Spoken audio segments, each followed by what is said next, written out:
Hello, Morongo Basin and listeners around the world online at Z107.7 FM.com.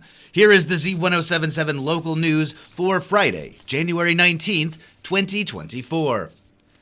In a case that has been in the system for over 5 years now, Arthur Davies returns to court this morning with the possibility of another trial beginning next month. Online news editor Robert Hayden picks up the story from here.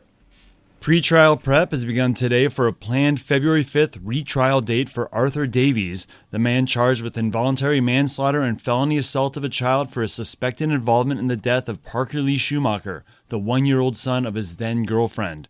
Davies was also charged with first-degree murder and was found not guilty in his previous trial, but the jury came back deadlocked on the lesser charges, resulting in a mistrial. Arthur Davies was originally arrested for suspicion of his involvement in the toddler's death back in 2018.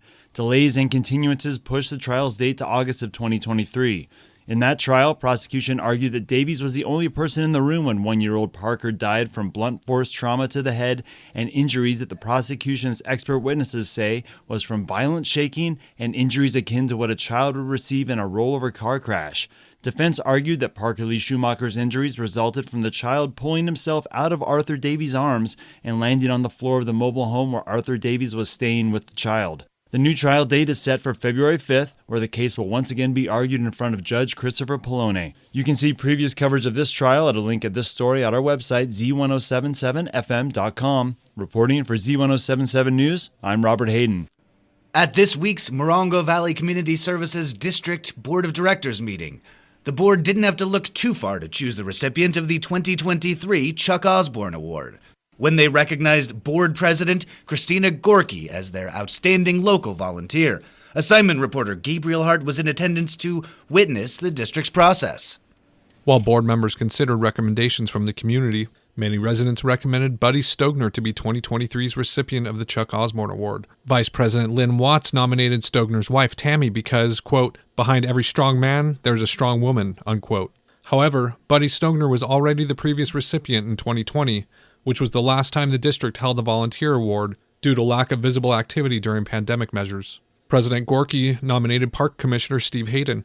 Gorky said to Hayden, quote, you're volunteering for the community by serving on the board of directors. You're also involved in a lot of the events, the sports league, and everything else, so you're my recommendation, unquote.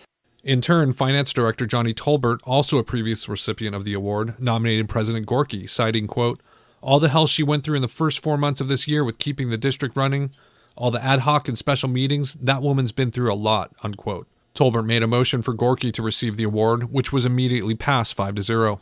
Reporting for Z107.7, this is assignment reporter Gabriel Hart.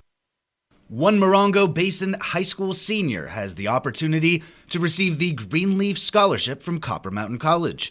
The scholarship provides a full ride for the recipient, covering nearly all expenses associated with going to college, including tuition, textbooks, fees, and standard living expenses like food, lodging, and transportation, while the student attends Copper Mountain College and then transfers to a university to complete their bachelor's degree. The Greenleaf Education Fund was established by the estate of F. Roy Greenleaf Jr., who came to the Morongo Basin in the 1970s and started a community bank.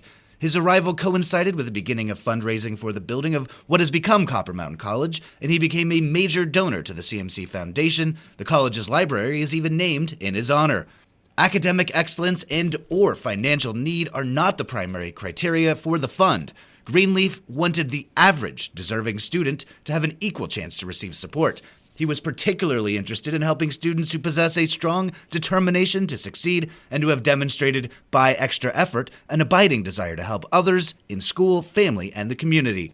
Students must reside in the Morongo Basin and have a willingness to return to the community upon completion of their education.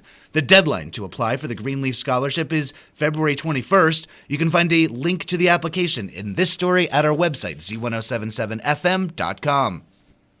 For the 5th year in a row, busy students from the Crocheting for a Cause Club, based out of 29 Palms High School, generously created and donated 77 scarves for anyone who might be chilly and in need. Reporter Heather Clisby joins us with a look at the origins of the Crochet Club. When Lisa Solis, a library technician at 29 Palms High School, realized she was going to be a grandma for the first time, she resumed a craft habit she shared with her mother in the 70s and started crocheting a baby blanket. After bringing her hooks and yarn to work on downtime at school, the students got curious and begged to be taught. Solis soon had so many students crocheting, they decided to make it official, and the Crocheting for a Cause Club was born. Crocheting has always been thought of, grandmas and old lady crafts, but now it's in fashion.